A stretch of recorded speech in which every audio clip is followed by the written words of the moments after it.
75 years ago, men of vision stood at this very spot and said, how can we open Redbank Valley to commerce?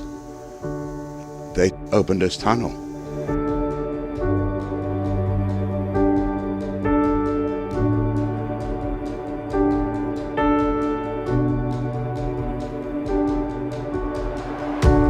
When I first heard about the dream or the plan to restore the Climax Tunnel, I thought, you know, that is a great idea, but man, that's going to take a lot of money and it's going to take time.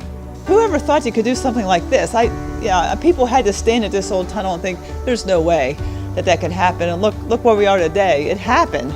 You might gather from the number of DCNR folks here that we're pretty excited about this. Of the 10 initial trail gaps identified in Pennsylvania, this is the first of the top 10 to be publicly open. This is an attraction. This tunnel will motivate people to get out and come and see it. Now I'm able to say we have a unique experience that very few other trails in the country can give you, going through a train tunnel that has been restored. This is something that people are going to travel to experience. Train buffs, trail buffs, this is going to be a boom for our area. You will see people in your restaurants, you will see people in your hotels and your bed and breakfast. This is the new form of commerce for our area. We must embrace it and proceed with it and help them any way we can. Happy trails to you. We are the guardians of history.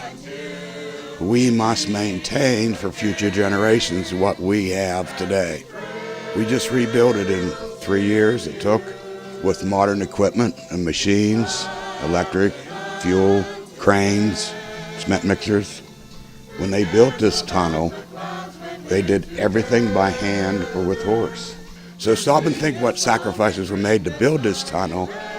It behooves us to take care of what they made for us and preserve it for the next generations. We rejoice in this beautiful and historic setting and gratefully acknowledge that we owe a great debt to those who have gone before us, who have left us a legacy of hard work and vital community spirit through their labor and personal sacrifice over many times and seasons. Happy trails to you. The scripture says, you will go out in joy and be led forth in peace. The mountains and the hills will burst into song before you, and all the trees of the field will clap their hands.